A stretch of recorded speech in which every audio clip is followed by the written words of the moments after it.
ഇന്ന് നമ്മുടെ താരം ഈ ചേമ്പുംതാളാണ്. ഒരു കിടിലം തോരൻ എങ്ങനെയാണ് ഉണ്ടാക്കുന്നതെന്ന് നമുക്ക് നോക്കാം. ഇതൊന്ന് ക്ലീൻ ആക്കിയിട്ട് കഴുകിക്കൊണ്ട് വരാം.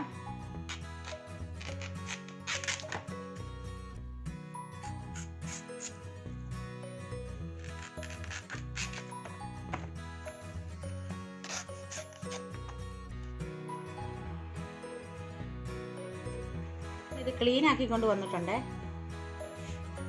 കഴുകി നല്ല വൃത്തിക്ക് എടുത്തിട്ടുണ്ട്. ഇനി നമുക്ക് ഇതിനെ പുറത്ത് ഈ നാരൊന്നിങ്ങനെ വലിച്ചെടുക്കാം. ഇങ്ങനെ കുറച്ച് നാര് വലിച്ചൂരി എടുക്കണേ. എടുത്തിട്ട് നമുക്ക് കട്ടാക്കാം.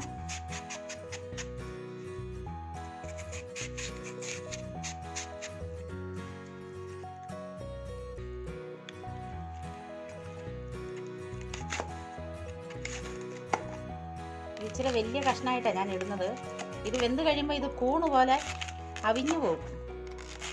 ഇത് കുറച്ച് കറി വെച്ചാൽ ഒരു ശകലേ നമുക്ക് കിട്ടുള്ളൂ. ഇതുപോലെ തന്നെ നമുക്ക് എല്ലാം അരിഞ്ഞെടുക്കാവേ.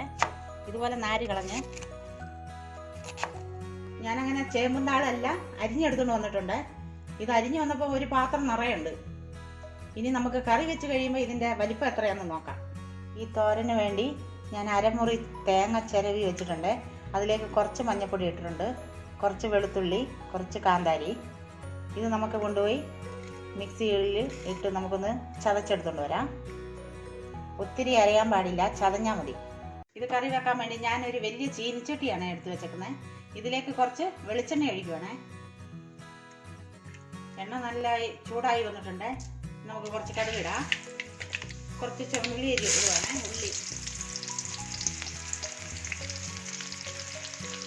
ഇതിലേക്ക് നമുക്ക് രണ്ട് കരിയാപ്പില ഇടാം.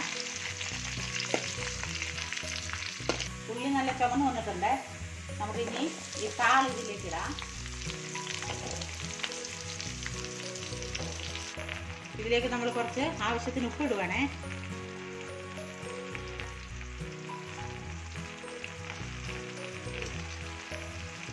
നമ്മൾ ഇതിന് വെള്ളം ചേർക്കുന്നില്ല, ഇതിൽ തന്നെ വെള്ളമുണ്ട്. ഇത് നമുക്കൊന്ന് മൂടി വെച്ച് ഒരു 2 മിനിറ്റ് വേവിക്കാവേ. ഞാൻ ചട്ടിയിൽ കുടഞ്ഞിട്ടപ്പോൾ ഇത് നിറച്ചുണ്ടായിരുന്നേ. ഇപ്പം പകുതിയായി. നമ്മൾ ഉപ്പിടുമ്പോൾ സൂക്ഷിച്ച് നോക്കിയിട്ട് ഇടണേ. താളൊക്കെ നമ്മൾ ഒത്തിരി ഉപ്പിട്ടാൽ ഉപ്പ് കഴിക്കും, അത് കുറഞ്ഞു വരുമല്ലോ. ഈ താള് പകുതി മുക്കാലും വെന്തിട്ടുണ്ട്. ഇതിൻ്റെ നടു ഒന്നിങ്ങനെ കൊഴിച്ച് കൊടുത്തിട്ട് നമ്മൾ ഈ അരച്ച് വെച്ച് തേങ്ങയും കാന്താരിയും വെളുത്തുള്ളിയും കൂടെ മഞ്ഞളും കൂടെ അരച്ച് ഒതുക്കി വെച്ചതാണ്. ഇത് ഇതിലേക്ക് ഇടുവാണേ. ഇനി നമുക്ക് ഈ അരപ്പൊന്ന് ഇതിൽ മൂടി കൊടുക്കാം.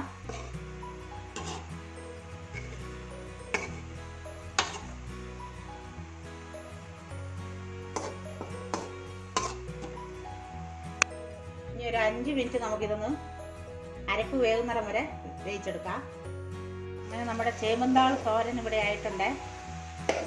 നമുക്ക് ഈ അരപ്പും ഇതെല്ലാം കൂടെ ഒന്ന് കൂട്ടി യോജിപ്പിക്കാം.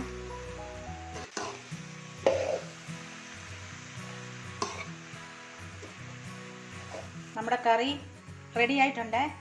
ഇത് നമ്മൾ അരിഞ്ഞു എടുത്തപ്പം ഈ ചട്ടി നിറയുണ്ടായിരുന്നു. ഇപ്പം കറി വെന്ത് എല്ലാം റെഡിയായി വന്നപ്പം കുറച്ചേ ഉള്ളൂ. ഇനി നമ്മൾ സ്റ്റൗ ഓഫ് ആക്കണേ. ഇത് നമുക്കൊരു സർവിൻ പാത്രത്തിലേക്ക് മാറ്റാം. അങ്ങനെ നമ്മുടെ ചേമ്പുംതാളിൻ്റെ തോരൻ ഇവിടെ റെഡി ആയിട്ടുണ്ട്. ഇത് നല്ല ടേസ്റ്റാണ്. നിങ്ങളിതൊന്ന് ട്രൈ ചെയ്ത് നോക്കണേ. നിങ്ങൾക്ക് ഈ വീഡിയോ ഇഷ്ടമായാൽ ഞങ്ങൾക്ക് ലൈക്കും ഷെയറും സബ്സ്ക്രൈബ് ചെയ്യാനും മറക്കല്ലേ. എല്ലാവർക്കും നന്ദി.